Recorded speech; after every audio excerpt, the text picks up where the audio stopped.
വചനയാത്രക്കാർക്ക് സ്നേഹപൂർവ്വം സ്വാഗതം. ഇന്നത്തെ മൂന്നാമത്തെ വായനയെ അടിസ്ഥാനമാക്കി 5 കാര്യങ്ങളാണ് നമ്മുടെ ചിന്തയിലേക്ക് വരുന്നത്. 1. വിശുദ്ധ ലൂക്കായും യുഗാന്തവും. വിശുദ്ധ ലൂക്ക യുഗാന്തം അഥവാ ലോകാവസാനം അടുത്തു തന്നെ സംഭവിക്കുമെന്ന സൂചനയാണ് 21 അധ്യായം 27, 28, 31, 32, 36 വചനങ്ങളിൽ നമുക്ക് നൽകുന്നത്. എന്നാൽ യുഗാന്തത്തിൻ്റെ കാലതാമസത്തോടും ലൂക്ക സമരസപ്പെടുന്നതായും നമുക്ക് മനസ്സിലാക്കാൻ സാധിക്കുന്നുണ്ട്. ലൂക്ക 21, 10, 11 വചനങ്ങൾ. വിശുദ്ധ ലൂക്ക ജെറൂസലേമിൻ്റെ പതനത്തെ, നാശത്തെ ചരിത്രത്തിൻ്റെ കണ്ണുകളിലൂടെ മനസ്സിലാക്കാനാണ് ശ്രദ്ധിക്കുന്നത്. ലൂക്ക 21, 24 വചനം. അവസാനം ഇനിയും ആയിട്ടില്ല.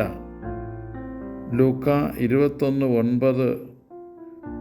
ഈ വാക്യം സൂചിപ്പിക്കുന്നത് ദൈവാലയ നാശത്തിനും യുഗാന്ത്യത്തിനും ഇടയിൽ അനിശ്ചിതമായ സമയമുണ്ടെന്നാണ്. 2. ജെറൂസലേം ദേവാലയത്തിൻ്റെ മനോഹാരിതയും അതിൻ്റെ നാശവും. മഹാനായ ഹെറോദോസ് BC 16 ജെറൂസലേം ദേവാലയം പുനരുദ്ധരിക്കാനും വിസ്തൃതമാക്കാനും തുടങ്ങി. ഈ ദേവാലയത്തിൻ്റെ ഘടന ബൃഹത്തായിരുന്നു. ഇതിലുപയോഗിച്ചിരിക്കുന്ന മിക്ക കല്ലുകൾക്കും 12 മീറ്ററോളം നീളമുണ്ടായിരുന്നു. നയനമനോഹരമായ ദേവാലയത്തിൻ്റെ ആയുസ് യേശു പറയുന്നത് ഹ്രസ്വമെന്നാണ്. എപ്പോഴാണ് ജെറൂസലേം ദേവാലയത്തിൻ്റെ നാശം സംഭവിക്കുക എന്ന ചോദ്യത്തിന് യേശു പറയുന്നത് പലരും വരുമെന്നാണ്. അതിൻ്റെ ചരിത്ര പശ്ചാത്തലം ഇങ്ങനെയാണ്. 1-ാം നൂറ്റാണ്ടിലെ പലസ്തീനായിൽ രക്ഷകന് വേണ്ടിയുള്ള കാത്തിരിപ്പ് തീവ്രതയിലെത്തിയിരുന്നു.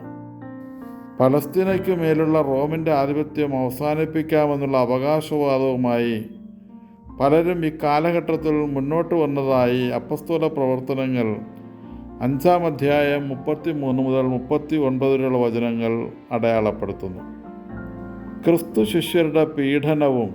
ലൂക്ക 21, 12 മുതൽ 19 വരെ. ജെറൂസലേമിൻ്റെ പതനവും. ലൂക്ക 21, 20 മുതൽ 24 വരെ. പൂർത്തിയായി കഴിഞ്ഞ യുഗാന്തങ്ങളുടെ അടയാളങ്ങളാണ്. 3.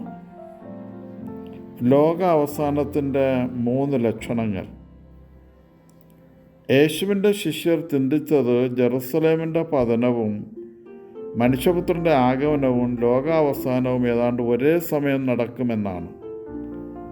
എന്നാൽ യേശു ആകട്ടെ ഇവയുടെ സമയം കൃത്യമായി പറഞ്ഞിട്ടില്ല. ലോകാവസാനത്തിൻ്റെ ലക്ഷണങ്ങളായി പറയുന്ന കാര്യങ്ങൾക്ക് 3 തലങ്ങളുണ്ട്. അവ: 1.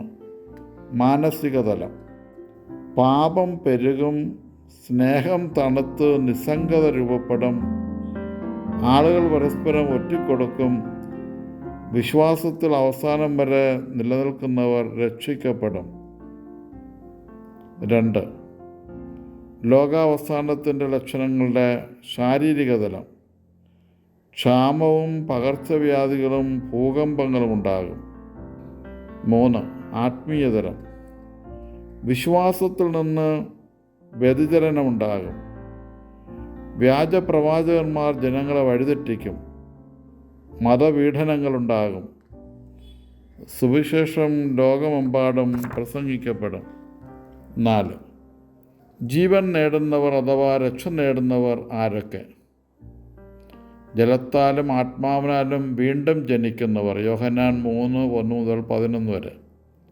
അന്ത്യവിധിയിലെ 6 ചോദ്യങ്ങൾക്കും ശരിയായ ജീവിതം സമർപ്പിച്ചവർ, അതായത് കാരുണ്യപ്രവൃത്തികൾ ചെയ്യുന്നവർ, വിശന്നു, ദാഹിച്ചു, രോഗിയായിരുന്നു, കാരാഗ്രഹവാസിയായിരുന്നു, നഗ്നനായിരുന്നു, പരദേശിയായിരുന്നു.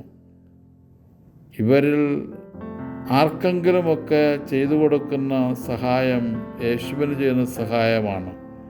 അങ്ങനെയുള്ളവർ രക്ഷപ്പെടും. യേശുവിൻ്റെ നീതിയും കാരുണ്യവും ജീവിക്കുന്നവർ രക്ഷയുടെ വഴിയിലാണ്. അവർ രക്ഷ പ്രാപിക്കുകയും ചെയ്യും. 5.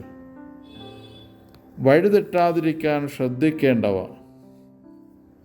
വ്യർത്ഥവാക്കുകൾ, ദുർമാതൃക, തെറ്റായ ആശയങ്ങൾ, അവയുടെ വ്യാഖ്യാനങ്ങൾ, സ്വർഗീയതയെക്കുറിച്ച് ചിന്തിക്കാതിരിക്കൽ, മരണാനന്തര ജീവിതവും യേശുവിൻ്റെ രണ്ടാം വരവും നിത്യവിധിയും ഇല്ല എന്ന് ചിന്തിക്കുന്നവരും ചിന്തിപ്പിക്കുന്നവരും. ഉപസംഹാരം: ക്രിസ്തു ശിഷ്യൻ എതിർപ്പുകളുടെ മധ്യത്തിലും യേശുവിനോട് ചേർന്ന് നിൽക്കണം. പീഡകളുടെ മധ്യത്തിലും ദൈവരാജ്യത്തിൻ്റെ സദ്വാർത്ത അവൻ പ്രഘോഷിക്കണം. അതിന് അലസത വെടിഞ്ഞ് നീതിപൂവോടെ ജീവിക്കുവാൻ നമ്മെ യേശു ആഹ്വാനം ചെയ്യുന്നു. സ്നേഹപൂർവ്വം, ഫാദർ നിക്കോളാസ് ടി.